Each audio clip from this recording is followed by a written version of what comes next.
Mas vai nós mesmos, né? A exposição que seria transferida do nosso companheiro, Marcelo, seria em torno da questão ligada sobre determinadas medidas que nós geralmente confundimos na vida. Porque geralmente queremos fazer certas barganhas das nossas relações com os céus e misturamos aquilo que compete aos céus com aquilo que compete aos interesses do mundo, as coisas mundanas, as coisas do dia a dia, as coisas normais, as coisas humanas. E nós já percebemos que é a nossa mente que faz essas confusões. Geralmente nós nos apegamos demais a certas coisas da vida e atribuímos a ela uma função muito maior do que ela tem. A cadeira é um objeto de uso prático, mas nós podemos torná-la um trono, podemos fazer dela um símbolo de poder. Nós podemos usar uma bengala para nos locomover, nada pessoal, mas ela pode se tornar um cedro, ou ainda um bastão para descer na cabeça de alguém. Podemos transformar objetos que têm uma função em outra de acordo com a nossa intenção, a nossa necessidade, as nossas reais condições internas. Esse envolvimento confuso, distorcido. É o palestrante que chegou? Não. Não. A nossa mente distorcida e confusa modifica a direção das coisas porque nós estamos vivendo um momento especial, existencial, em que nós estamos à beira de uma transformação profunda e ainda não conseguimos fazer essa travessia para a realidade maior. Herdeiros de uma grande mensagem, a mensagem do Cristo, nós ainda transformamos em instrumentos de guerra por séculos e séculos. Herdeiros de uma mensagem altaneira, elevadora, nós preferimos a utilizar para os nossos mesquinhos interesses dos jogos políticos do poder, por trás da aparência santa que por muitos anos sustentamos, lesando a credulidade dos que buscávamos esperanças, que nos esperavam como instrumentos de Deus, representantes de Deus. Nós, herdeiros, de fato, de uma mensagem de elevadas proporções para a humanidade, não coube no espírito mesquinho de nossa evolução. Quiçá nós pudéssemos alargar os horizontes da mente e poder deixar que atravessasse os ventos da boa nova, mas as tempestades e a ventania é aquela que nós encontramos quando colocamos a mente para funcionar, porque ainda vivemos nos escombros dos desejos, dos apegos, envolvidos ainda na necessidade de ter, em prejuízo do sentido do ser, que é justamente não precisar mais procurar coisa alguma, porque o que existe de fato e que interessa não está do lado de fora, está no ser. Não precisamos buscar a felicidade em lugar nenhum, porque ela é um estado, é uma qualidade interna de percepção da vida. Não é suficiente que nós tenhamos alcançado qualquer posição de relevo na Terra para sermos felizes. Basta que tenhamos consciência de que somos felizes, rompendo com a nossa história, com o mesmismo, com a repetição, velhos padrões de funcionamento com a mente que por séculos e séculos, por milhares de anos, só sabe fazer o mesmo, que quer buscar a satisfação através daquilo que está à frente de si, e não consegue virar os olhos para dentro e enxergar o universo novo e inexplorado do mundo interno, do si mesmo. E assim, incapaz de perceber que o estado de felicidade não pode ser alcançado por nenhuma mágica, ao anelhar muitos recursos, a juntar muitas moedas de ouro, a ter algum tipo de benefício transitório na terra. Nós nos debatemos nas agonias, nas aflições, porque não chegamos a experimentar o gosto doce da felicidade, apesar de termos feito tudo aquilo que esperávamos, caminhando em direção ao ter, ao possuir, ao acumular aquilo que está do lado de fora. Por conta disso, nós nos desesperamos dizendo: nenhuma mensagem boa, nenhuma conseguiu alcançar nossos corações. É porque as vidraças de nossa mente estão embaçadas, não é porque não houveram quem passasse e nos falasse as coisas boas da vida espiritual. É que nós só conseguimos ouvir aquilo que nos interessa. Nos acostumamos muito a ter as coisas de mão beijada, numa bandeja, e não nos esforçamos para mudar padrões de funcionamento da mente, que é onde realmente estão as verdadeiras batalhas, é onde está realmente as feras na arena da vida íntima, na mente, no território do pensamento, no território da alma. Nós pensamos que poderíamos, com a unção, com a bênção, com os favores eclesiásticos, receber um lotezinho no céu, mas como é triste chegar do outro lado e não sermos recebidos como príncipes, porque cumprimos com as nossas obrigações sociais no mundo. Faltava-nos alguma coisa que, apesar da nossa consciência nos acusar, nós não conseguimos fazer, por causa dessa estreiteza de horizontes de nossos espíritos multisseculares. Não conseguimos ir além. Não é porque falte mensageiros, é porque as vidraças estão embaçadas, porque nós não limpamos o lado de dentro. Nós não cuidamos do lado de dentro das vidraças da mente. E não podemos acusar mensageiros nem instituições. Nós só podemos acusar a nós mesmos por causa da nossa miopia espiritual. Mas, graças a Deus, somos reencarnações. E a vida se sucede em etapa em etapa, em vida após vida, brotando e germinando as sementes da perfeição que foram colocadas no jardim de nossas almas, aos poucos. Porque não podemos florescer com todo o valor que nós temos, imagem e semelhança de Deus, no estalar de dedos. Esse processo de amadurecimento é próprio mesmo do modo como Deus concebeu as coisas. O tempo, é necessário tempo para produzir os efeitos, que somente acontecem quando nós saímos dele, do tempo. Paramos de esperar e saímos da tripartição do tempo. E passamos para o agora. E colocar nossa atenção exatamente nessa questão. Podemos esperar no futuro sermos alguém, alcançarmos a realização dos nossos ideais de beleza interior, ou simplesmente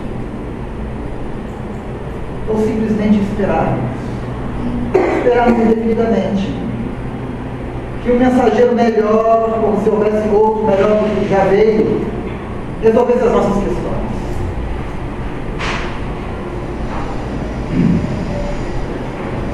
O tempo, ele está à nossa disposição.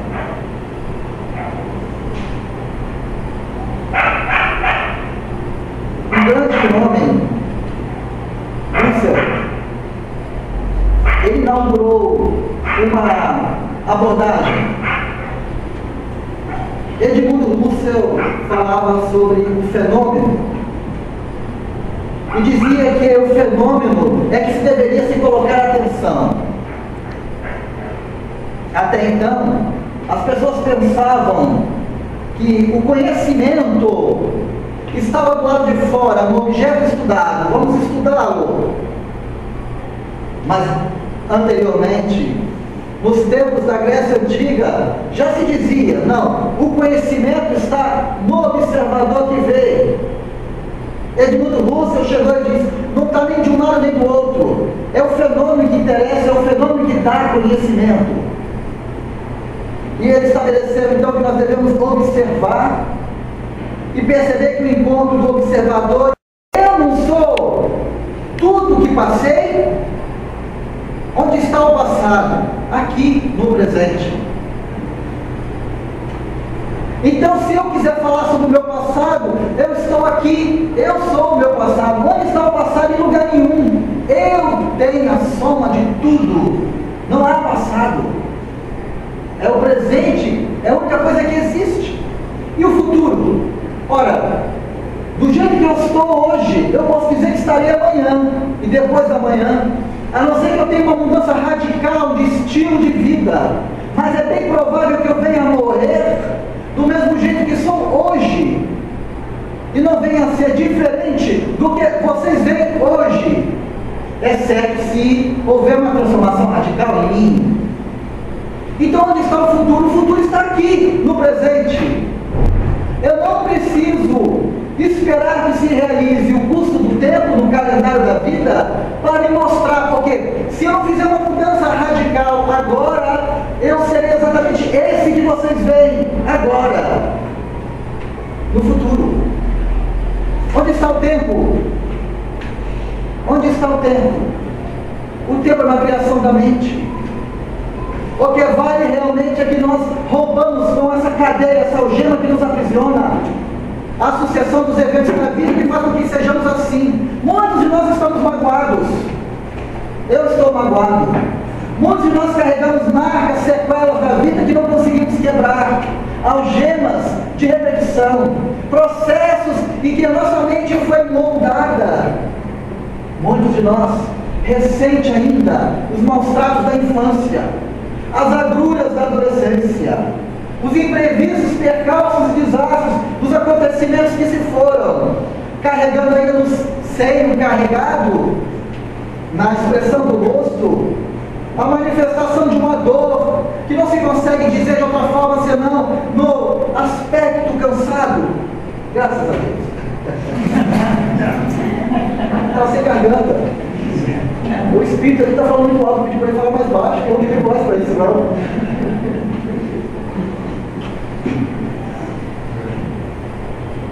Onde está a nossa dor? No rosto, na expressão, no comportamento. Onde está o passado aqui e agora? Como eu vou me desalojar desse padrão de funcionamento da minha mente? Se eu tentar olhar para trás e analisar, eu vou multiplicar os detalhes.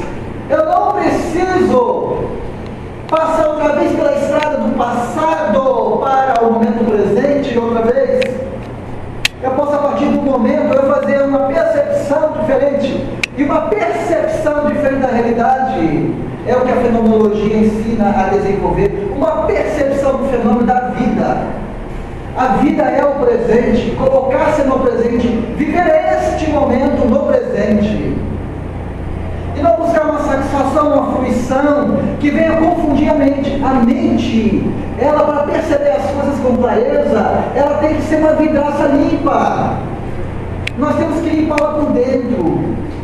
Como nós vamos perceber a realidade externa bonita se nós deixamos ela empoeirada com essas mazelas psíquicas, esse lixo mental que nós acumulamos na casa de nossa mente?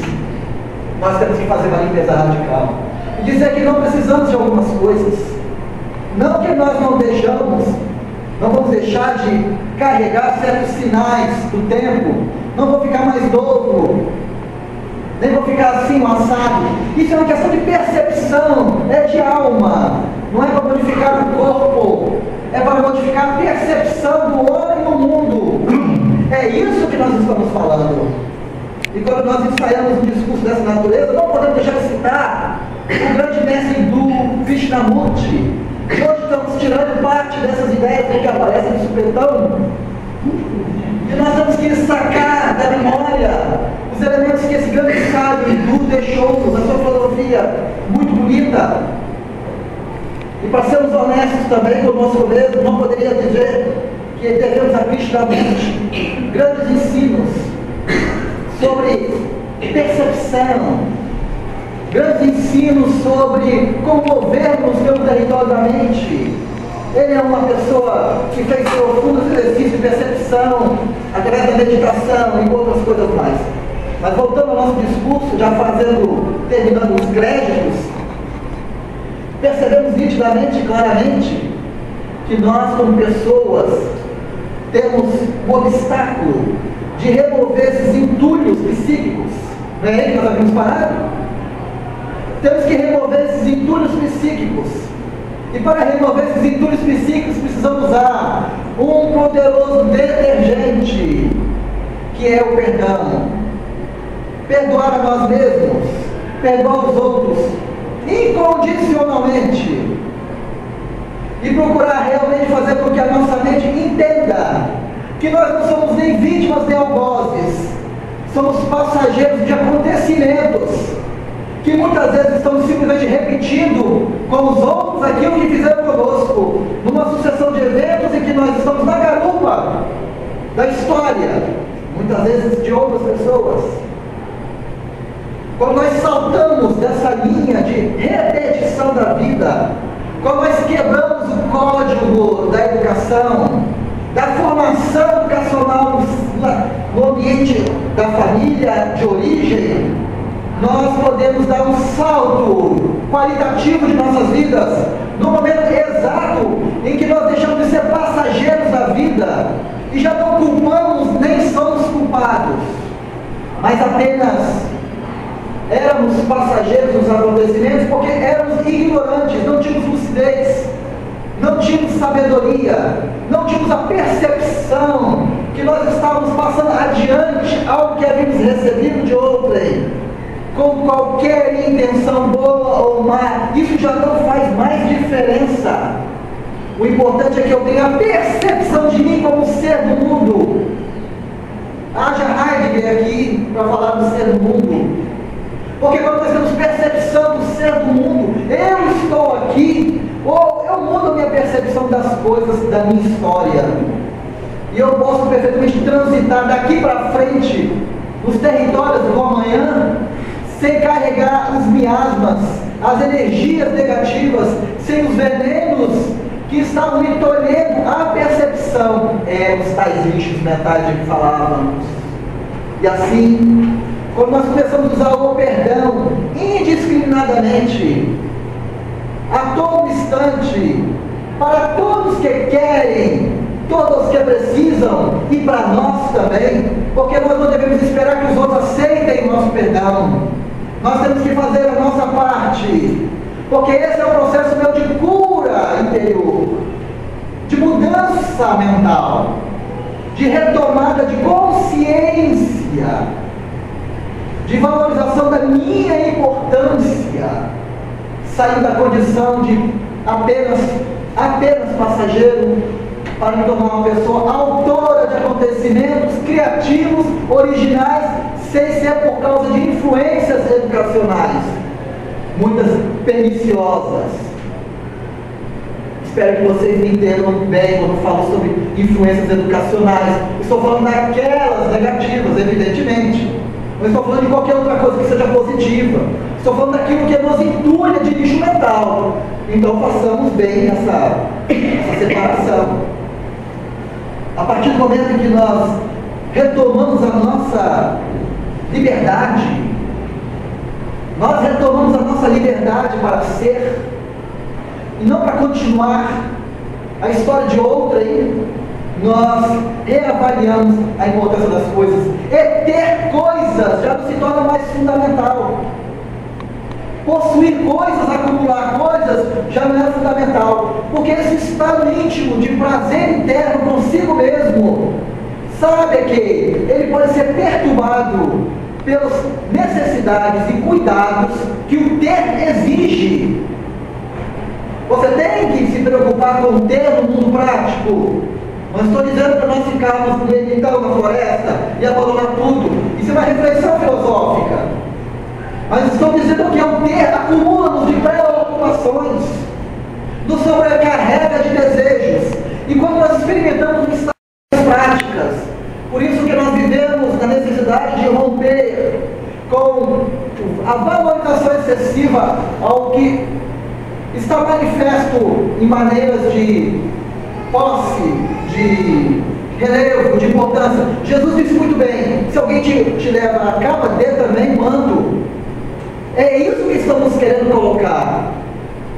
Se alguém vem e te aponta um revólver e diz: me dá o dinheiro, eu não vou fazer mais o que eu já fiz, não vou reagir com o ladrão, eu já reagi com o ladrão. Você sabia que eu tenho um problema com afusamentos, né? Já reagi com o ladrão, não faço mais isso. Né? Se o cara vem para levar a carteira, leva a carteira. Vem para levar a bicicleta, leva a bicicleta. É esse desapego que nós estamos falando. Tinha um filósofo da antiguidade, eu gostava muito dele.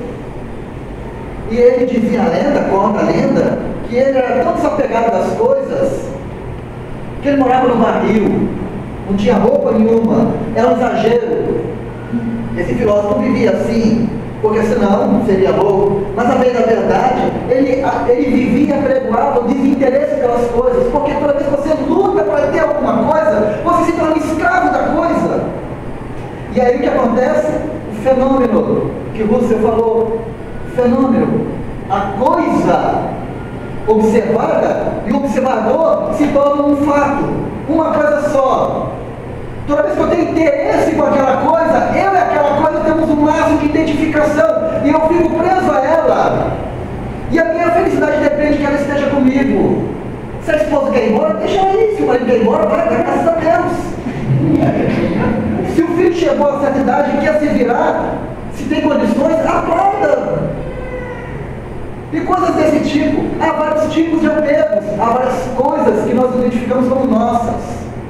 Extensões de nosso eu. É isso que falávamos. Nós temos que romper com essas cadeias, essas algemas imaginárias. Diógenes, então, esse tal filósofo, ele chegou ao ponto de, diante de Alexandre o Grande, eu contei isso 1 milhão de vezes, eu contava 1.000.001.